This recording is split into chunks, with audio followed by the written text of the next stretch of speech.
Welcome to HornAfrica Insight, your trusted source for East Africa's top news.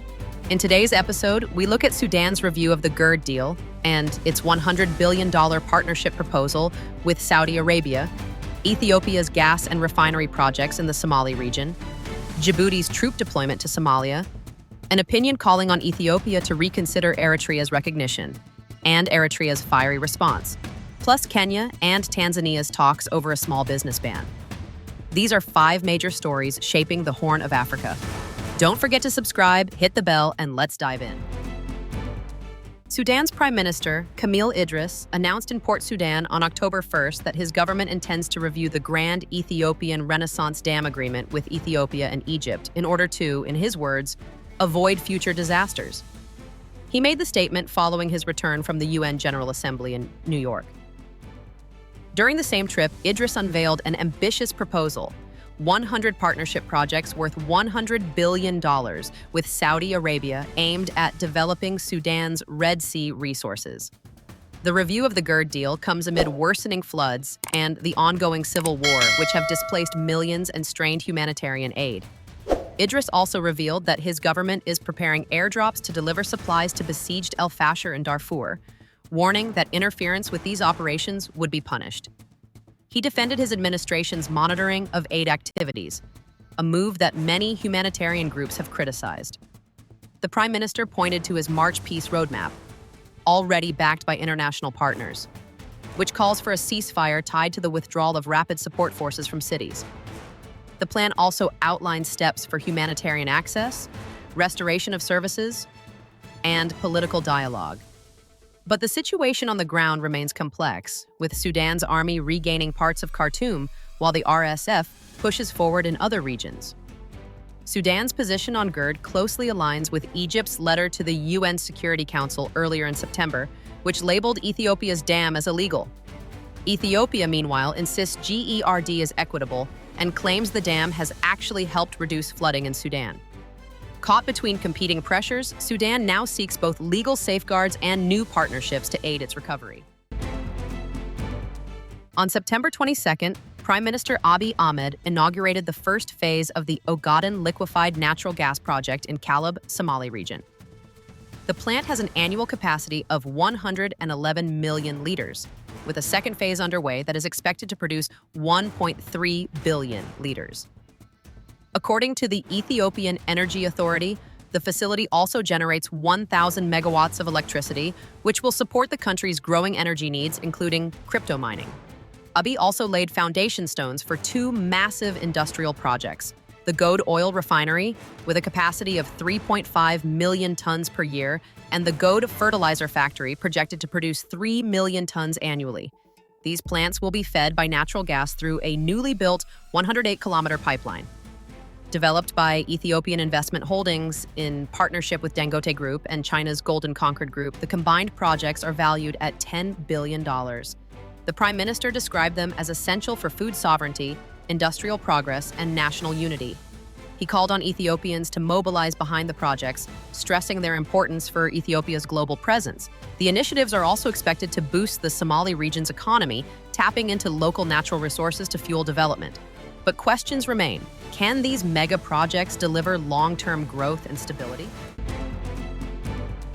Djibouti has announced the deployment of additional troops to Somalia as part of the African Union Support and Stabilization Mission, known as AUSOM. The decision was confirmed by Djibouti's UN representative, Mohamed Siad Douale, in late September. He praised Somalia's progress in its security transition, but warned that al-Shabaab remains a persistent threat. Djibouti signed a bilateral agreement to reinforce front lines, joining Kenya, Uganda, Ethiopia, Burundi, and soon Egypt in contributing to AUSOM's 11,900-strong force. Douale also made a plea for more international funding, highlighting a shortfall of $180 million that continues to hinder the mission's effectiveness. Egypt recently donated military hardware to the Somali National Army, but Ethiopia has voiced strong objections to Cairo's involvement, citing tensions over the GERD. Despite these divisions, Djibouti's reinforcement signals a renewed commitment to regional security. The question is, will these troops make a decisive difference in Somalia's fight against al-Shabaab?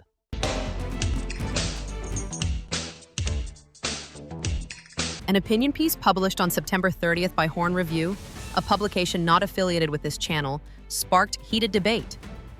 Titled, Eritrea Unraveled, the case for Ethiopia's reversal of state recognition, it argues that Ethiopia should revoke its recognition of Eritrea's independence, granted in 1993.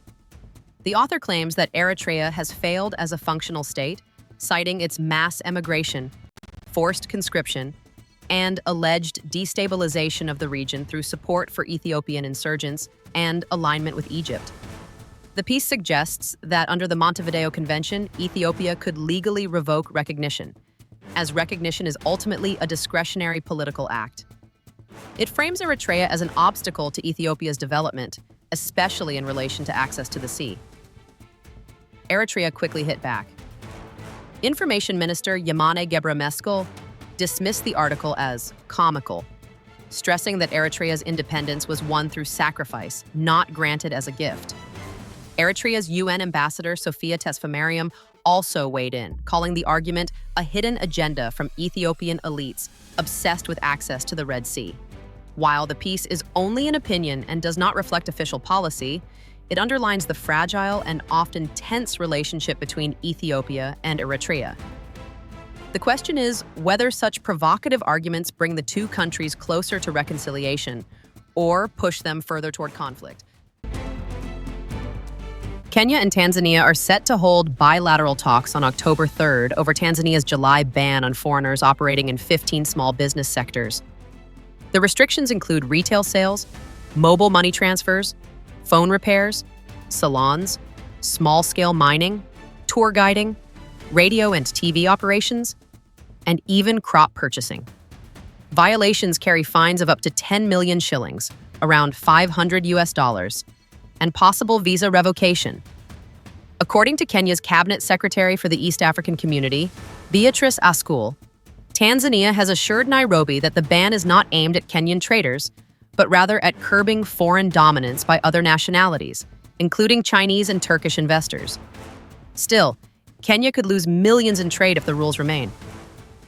Nairobi hopes to reach a negotiated settlement, with ministers preparing to sign an agreement this week.